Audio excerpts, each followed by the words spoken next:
Assalamualaikum warahmatullahi wabarakatuh. Saya Muhammad Syifa Amin Widigdo, dosen di Universitas Muhammadiyah Yogyakarta. Spesialisasi saya adalah kajian Islam, atau tepatnya tradisi intelektual di dalam Islam, termasuk di dalamnya filsafat, logika, etika, pemikiran hukum, dan pemikiran-pemikiran yang masih dalam lingkup keislaman atau keagamaan dalam skop yang lebih luas. Tapi pada kesempatan kali ini saya ingin menjelaskan tentang mata kuliah yang saya ampu di Prodi Ekonomi Syariah Fakultas Agama Islam Universitas Muhammadiyah Yogyakarta, yaitu mata kuliah yang berjudul Pengantar Filsafat dan Logika. Nah, pada mata kuliah tersebut, secara umum kita akan membahas tentang, tentu saja tentang apa itu filsafat, apa itu logika. Jadi exploring filosofi itu biasanya kita lakukan di pertemuan yang awal. Terus kemudian kita juga membahas tentang perkembangan filsafat baik dalam tradisi sejarah intelektual di Barat dari masa Yunani sampai Eropa, maupun dalam tradisi Islam dari zaman ketika ada penerjemahan besar-besaran dari tradisi Yunani ke Arab dan ke Islam secara umum. Kita juga akan mempelajari metode ilmiah atau metode ilmiah yang dipakai dalam dua tradisi ini, tradisi Barat maupun Islam. Kita juga akan mempelajari model-model penalaran, logika, mantik, cara berargumen dalam tradisi yang berkembang di Barat maupun dalam keilmuan keislaman. Kita akan membahas soal itu juga. Nanti pada ujungnya mata kuliah ini juga membahas atau dikontekstualisasikan dalam diskusi tentang ekonomi, bagaimana teori ekonomi dalam tradisi Islam dan Barat itu pondasi filosofisnya semacam apa, logikanya semacam apa. Jadi mata kuliah ini memang didesain untuk itu tadi, menyediakan membekali pondasi yang kuat untuk mahasiswa agar mereka mampu memahami pondasi filosofis, mampu memberikan penalaran yang logis dalam konteks keilmuan ekonomi syariah. Kemampuan yang diharapkan dari mata kuliah ini pada ujungnya adalah agar mahasiswa tentu saja yang pertama misalnya dapat menjelaskan tentang pentingnya filsafat dan logika dalam konteks pengembangan keilmuan. Terus kemudian kedua, mahasiswa juga diharapkan dapat menjelaskan aspek-aspek apa itu yang disebut sebagai ontologis, epistemologis, dan aksiologis dalam ilmu pengetahuan secara umum maupun dalam konteks ilmu ekonomi syariah. Terus kemudian berikutnya, yang ketiga adalah mahasiswa diharapkan mampu menguraikan posisi, peran, dan hubungan antara akal dan wahyu dalam khazanah keislaman. Dan ini yang juga sangat penting adalah mahasiswa mampu secara tepat mendemonstrasikan kaidah-kaidah penalaran dan macam-macam kekeliruan dalam penalaran, baik dalam tradisi Islam maupun tradisi Barat, filsafat Barat. Dan pada ujungnya, mahasiswa diharapkan mampu menerapkan penalaran yang kritis, logis, sistematis, dan inovatif dalam konteks filsafat ilmu ekonomi syariah itu secara umum. Nah, mata kuliah ini dibagi dengan atau diberikan dalam konteks dalam tiga metode, yaitu delivery, interaction, dan assessment DIA. Dalam konteks delivery, tentu saja yang dipakai ada bagian di mana ceramah dari saya akan diberikan berdasarkan dua textbook yang akan kita pakai. Buku pertama yang wajib dimiliki oleh mahasiswa adalah buku Filsafat Ilmu yang ditulis oleh Amsal Bakhtiar yang diterbitkan oleh Raja Grafindo Persada, diterbitkan tahun 2016. Dan yang kedua adalah buku yang ditulis oleh Stephen M. Kahn judulnya Exploring Philosophy yang diterbitkan oleh Oxford University Press di New York tahun 2000. Ini kita kombinasikan antara bahasa Indonesia dan bahasa Inggris. Diharapkan juga mahasiswa mulai terbiasa untuk mendapatkan exposure, mendapatkan terpaksa untuk membaca bahasa Inggris agar vocabulary mereka, penalaran mereka, dan kemampuan mereka dalam memahami bahasa Inggris juga meningkat. Tentu saja selain ceramah berdasarkan textbook tadi itu juga akan ada diskusi kelompok. Mahasiswa akan diberi penugasan, misalnya mereka untuk membuat sebuah esai dan mempresentasikan, dan kemudian diberikan diberikan komentar dan masukan, tanggapan di kelas. Dan yang ketiga tentu saja nanti ada penugasan-penugasan yang lain yang sifatnya online maupun offline. Terus kemudian dalam konteks interaction ya di kelas, baik karena ini secara umum metodenya adalah blended, ada sebagian mahasiswa yang offline, ada yang sebagian online. Jadi kita stimulasi baik yang offline maupun online itu untuk mahasiswa dapat bertanya, menanggapi, berkomentar terhadap apa yang menjadi materi di kelas pada saat itu. Bisa juga ada studi kasusnya di mana mahasiswa juga akan disuruh diberikan gambaran tentang ini loh case kontemporer yang kontekstual untuk belajar satu materi, misalnya tentang gimana sih metode penalaran deduktif dan induktif itu dipakai oleh media massa gitu, oleh para pakar yang ditampilkan oleh media massa. Selain itu di online kita juga memakai LMS yang disediakan oleh kampus, namanya myclass.umy.ac.id. Itu kalau versi online-nya, dan untuk perkuliahan online kita menggunakan Zoom meeting. Jadi nanti akan direkam juga hasil diskusi di Zoom meeting tersebut. Sementara itu untuk assessment-nya ada beberapa kriteria. Secara umum di sini saya buat 4 yang sifatnya penugasan, kuis, terus kemudian pembuatan makalah itu 30%, nanti ada ujian di tengah semester juga 30%, akhir semester 30%, dan partisipasi engagement di kelas itu 10%, totalnya 100%. Yang mendapatkan nilai paling tinggi akan mendapat antara 80 sampai 100, itu nilainya A, di bawah 80 sampai 75 itu AB, yang terendah nanti bisa dilihat di di RPS, yang paling rendah di bawah 35 itu E atau gagal gitu. Jadi begitu perkuliahan mata kuliah pengantar filsafat dan logika ini. Selanjutnya mari kita lihat contoh bagaimana salah satu topik atau salah satu mata kuliah ini diberikan di kelas. Mari kita lihat bersama di video berikutnya. Selamat datang di perkuliahan pengantar filsafat dan logika, dan pada hari ini kita akan mempelajari satu hal yang sangat penting dalam konteks terutama logika, yaitu penalaran deduktif dan induktif, gitu ya. Penalaran deduktif dan induktif.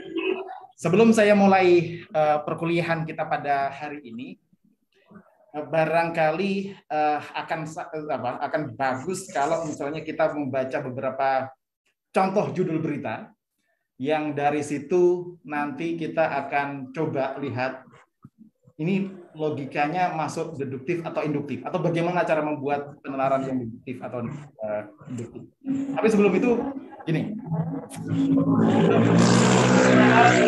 yang deduktif atau induktif itu biasanya dipakai dalam konteks membuat argumen, ya.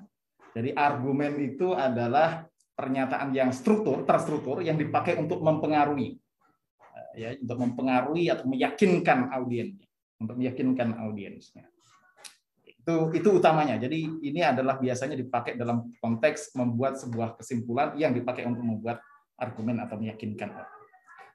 Misalnya ini. Siapa yang kira-kira bisa membuat, beberapa waktu lalu kita tahu Ada seorang yang mengaku dirinya seorang dokter, namanya Dr. Lois. Kemudian dia sebut interaksi obat sebabkan pasien COVID meninggal dunia. Jadi menurut Dr. Lois, penyebab pasien COVID meninggal itu adalah interaksi obat, bukan virus. Siapa yang kira-kira di antara mas-mas atau mbak-mbak sekalian yang bisa membuat apa itu namanya argumen yang mensupport argumentasi Dr. Lois ini? Atau mungkin pertanyaannya mungkin itu agak terasa harus kita berpikir lebih dalam.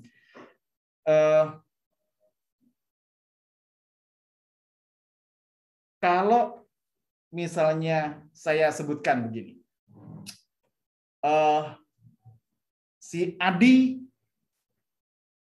terkena COVID-19, terus kemudian dia baru saja diberi resep oleh dokter untuk meminum obat paracetamol, obat macam-macam, terus kemudian dia meninggal. Ya. Terus si Budi juga meninggal, juga terkena COVID, dia ke rumah sakit, terus kemudian tak berapa lama lagi dia juga meninggal dunia karena diberi resep obat yang banyak oleh dokter. Kira-kira dengan kenyataan-kenyataan yang semacam itu, bisakah ditarik kesimpulan bahwa yang mensupport atau yang mendukung pernyataan Dr. Lois itu, bahwa interaksi obat sebabkan pasien COVID meninggal dunia? Bisa. Gimana kira-kira? Misalnya orang meninggal dunia karena dia meminum paracetamol dicampur mungkin obat vitamin D dengan dosis tinggi, ternyata si pasien tubuhnya tidak mampu, akhirnya dia meninggal. Nah, itu akhirnya menjadi penyebab bahwa si pasien meninggal bukan karena COVID, tapi karena obat-obat yang dia konsumsi. Gitu ya, Pak? Oke, ya, betul sekali, Mbak Rika. Jadi, itu penalaran dari Dr. Lois ini kira-kira didasarkan atas beberapa kenyataan yang dia jumpai. Baru kemudian dia mempunyai kesimpulan secara umum. Atau model yang kedua seperti ini. Pada saat virus Delta menyerang Indonesia, gitu, hampir semuanya terkenal lah gitu di seluruh provinsi Indonesia. Terus kemudian ada seorang pakar bilang begitu, efektivitas semua vaksin turun di varian baru corona. Gitu. Terus kemudian ketika ada teman atau tetangga bertanya, Mas, kamu sudah vaksin belum? Gitu. Terus kemudian sudah, dia jawab. Vaksin apa yang kamu pakai? Oh, vaksin yang saya pakai adalah vaksin apa misalnya? AstraZeneca misalnya begitu. Nah, berdasarkan informasi dari pakar atau kesimpulan pakar, terus kemudian kita menemukan fakta khusus yang berkenaan dengan teman kita, tetangga kita yang memakai vaksin AstraZeneca. Kira-kira kesimpulan apa yang akan bisa muncul dari situ? Apakah yang online masih mengikuti? Halo? Masih. Coba ya. Ini model penalaran yang kedua, yang tadi dari khusus ke umum, sekarang yang umum ke khusus. Perhatikan lagi ya. Kira-kira kesimpulannya apa?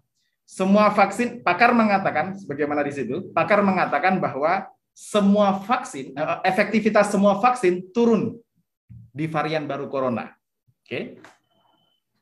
Bisa dipahami dari situ? Katakan sini, Mas Fajar. Mas Fajar sudah melakukan vaksin dengan vaksin AstraZeneca. Bisa nggak diambil kesimpulan dari situ? Kalau bisa, apa kesimpulannya kira-kira? Mbak Adiba? apakah, pertanyaannya, kesimpulannya, apakah efektivitas dari vaksin AstraZeneca itu turun atau tidak? Iya, termasuk dong, karena kan semua. Berarti termasuk AstraZeneca itu. Jadi kesimpulannya adalah efektivitas AstraZeneca turun. Oke. Karena tadi disebutkan Iya. semua turun kan gitu. Oke, Iya. bagus Mbak Adiba. Makasih atas jawabannya. Jadi begitulah cara kerja model penalaran yang namanya penalaran induktif, ya. Penalaran induktif.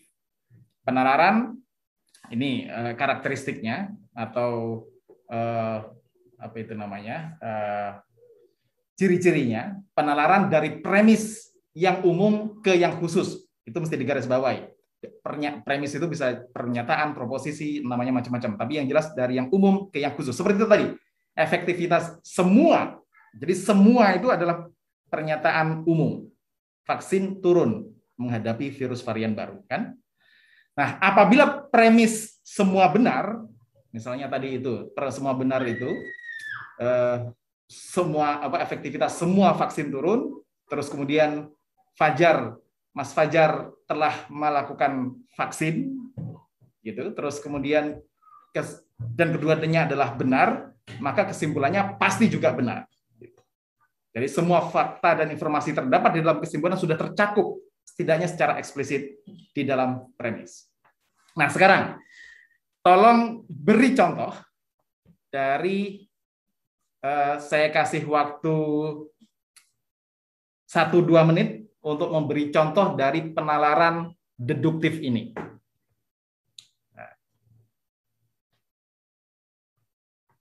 Tapi sebelumnya sudah paham ya kira-kira apa penalaran deduktif itu? Insya Allah sudah. Oke. Yang online, Mbak Dian? Memantau? Mbak Dian. Pak. Siap. Oke. Oke ya, tolong beri satu contoh penalaran yang masuk dalam kategori penalaran deduktif. Oke. Oke, silakan siapa yang mau mewakili dirinya sendiri ya, atau mau berbicara.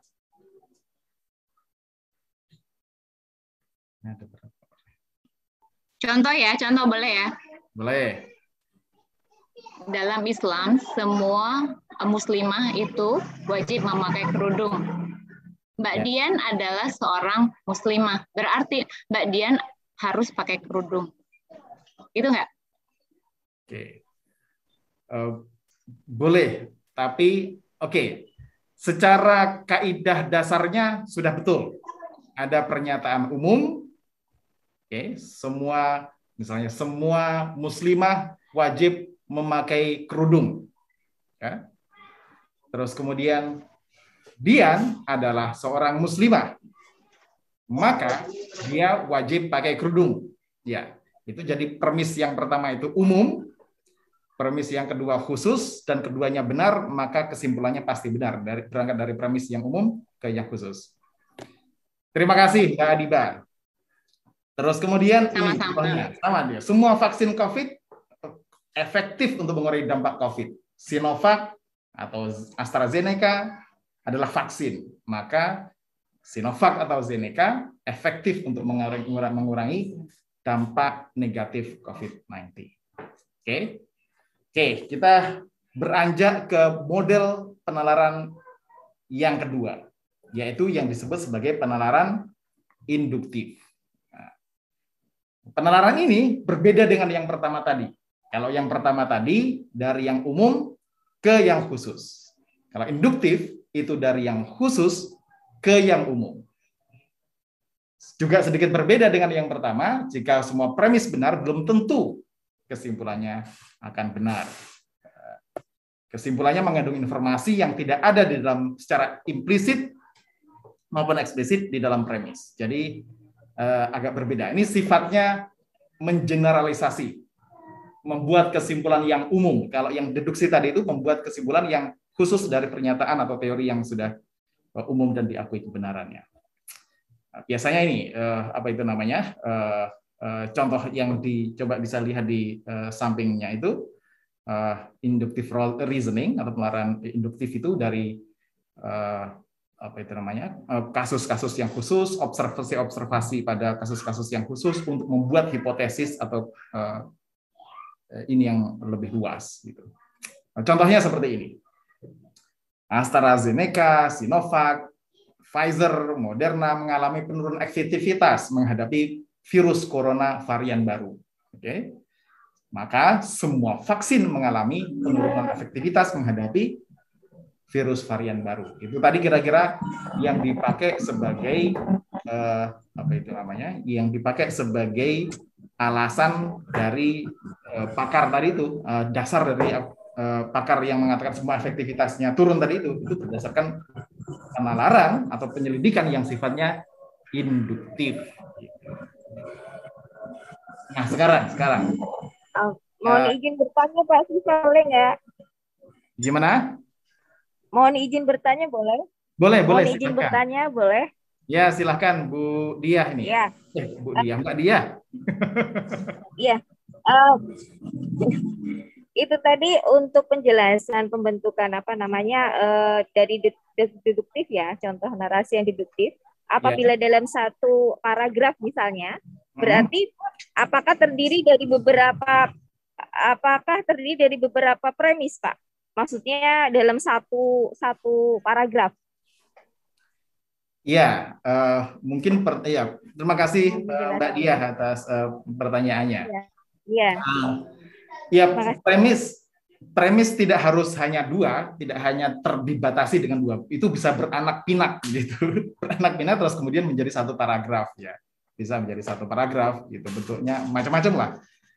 Kalau diperluas lagi, kalau menjadi satu artikel gitu kan sebenarnya argumentasinya satu, tapi di paragrafnya itu kan semuanya premis-premis yang disusun secara lebih kompleks begitu. Tapi bentuk sederhananya seperti itu tadi, Mbak Diah ya. Gitu. Ya, bisa dalam satu paragraf itu premisnya banyak, tidak hanya dua. Tapi yang jadi catatan, antar premis itu harus koheren, harus konsisten, harus berhubungan satu sama lain, bukan tidak nyambung. Begitu Mbak Diah ya? Matur nuwun Pak Syifa. Terima kasih. Ya, terima kasih banyak. Nah, sekarang tolong buat satu contoh lagi. Kalau tadi yang deduktif sudah, sekarang yang induktif. Siapa yang mau secara secara spontan, secara langsung memberi contoh penalaran deduktif? Berarti Mas Siva, saya coba ini ya. Berarti kalau induktif kita akan memulainya dari fakta-fakta, statement kayak gitu, baru kita ambil kesimpulan besar. Betul. Nah, berarti misalnya tadi kita contohnya interaksi obat, berarti mungkin Budi meninggal karena dia minum paracetamol dan vitamin C. Betul. Kemudian Ani meninggal karena dia mengkonsumsi misalnya sangobion dan vitamin D. Jadi Budi dan Ani meninggal karena adanya interaksi obat, bukan COVID. Iya, betul. Jadi secara kaidah kaidah penalaran induktif itu sudah terpenuhi. Fakta-fakta khusus mengambil fakta yang umum. Hanya saja yang jadi catatan di dalam penalaran induktif ini adalah kebenaran fakta khususnya. Gitu. Kalau di penalaran deduktif itu pada hubungan antara premisnya itu yang jadi ukuran, tapi kalau di penalaran induktif itu pada fakta khususnya. Misalnya tadi itu. Setelah Budi ke rumah sakit diberikan resep paracetamol, obat ini dan itu, terus kemudian dia meninggal. Nah, harus dicek betul apakah penyebabnya itu paracetamol itu atau dia punya komorbid misalnya. Oh iya, itu kita baru bisa mengambil kesimpulan yang umum gitu. Artinya kalau faktanya itu salah, otomatis generalisasinya juga salah. Jadi hubungan sebab akibatnya mesti dicek gitu ya. Atau gini, yang sangat umum itu. Saya yang sering dipakai oleh para penulis itu, semua angsa itu putih. Saya menemui angsa di Belanda itu putih warnanya, terus kemudian saya menemui angsa di Inggris juga putih, di Arab Saudi putih, di Amerika putih, di Indonesia putih, semua angsa itu putih. Bagaimana cara membantahnya atau melihat kesalahannya? Begitu tiba-tiba ada angsa berwarna biru di Malaysia, gugur argumentasi tadi itu. Artinya tidak semua angsa itu putih. Sama tadi, oh ini meninggal karena interaksi obat ini. Oh, ini meninggal karena komorbid. Iya. Berarti orang meninggal karena COVID itu bukan karena interaksi obat, tapi karena komorbidnya, tapi karena macam-macamnya. Artinya penyebabnya tidak tunggal, jamak gitu. Nah, itu penting dalam konteks penalaran induktif. Nah, ini adalah juga contoh satu fallacy ya, satu yang agak tragis sebenarnya. Ada berita tentang dokter anti vaksin yang meninggal karena COVID-19. Nah, artinya dia akan punya argumentasi bahwa vaksin itu tidak efektif dalam mengurangi, dalam mengobati atau dalam mencegah keparahan penyakit COVID. Tapi terus kemudian dibantah dengan kenyataan fakta khusus atau kasus yang spesifik yang dihadapi sendiri. Nah, ternyata itu efektif Ternyata justru dia meninggal. Justru meninggal karena salah satunya karena tidak vaksin yang komorbidnya malah membuat dia makin parah gitu. Nah, itu ya teman-teman sekalian. Terima kasih, kita sudah belajar bersama tentang apa itu penalaran deduktif, apa itu penalaran induktif gitu, dan mudah-mudahan ini bermanfaat. Dan saya punya punya tugas untuk kalian kerjakan untuk pertemuan yang akan datang. Kita diskusikan kembali, kita review kembali ya. Tugas pertama adalah jelaskan penalaran deduktif dan induktif dan kaidah-kaidah kesahihannya. 2, buat contoh penalaran keduanya, sahih dan validnya. Gitu. Ini penting sekali kalau sebelum kita nanti akan memasuki materi berikutnya yang berkenaan dengan bagaimana penalaran deduktif dan induktif dalam tradisi Islam yang disebut sebagai mantik, tentang thariqatul istidlal, tentang cara berargumen dalam tradisi intelektual Islam. Jadi ini penting untuk dijadikan sebagai pondasi ya.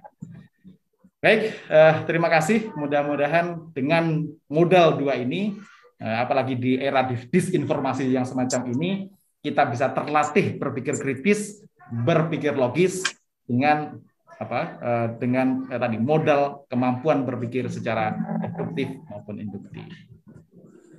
Baik, terima kasih. Sebelum saya tutup, ada pertanyaan? Tidak, Pak. Kalau sudah clear, tinggal tugas dan kita diskusikan lagi kembali di minggu yang akan datang. Terima kasih. Kita tutup bersama dengan bacaan hamdalah. Alhamdulillah. Assalamualaikum warahmatullahi wabarakatuh. Waalaikumsalam warahmatullahi wabarakatuh. Oke, baik. Demikian tadi kita lihat contoh pengajaran di dalam kelasnya. Terima kasih atas perhatiannya. Mudah-mudahan bermanfaat. Sukses dan sehat selalu. Assalamualaikum warahmatullahi wabarakatuh.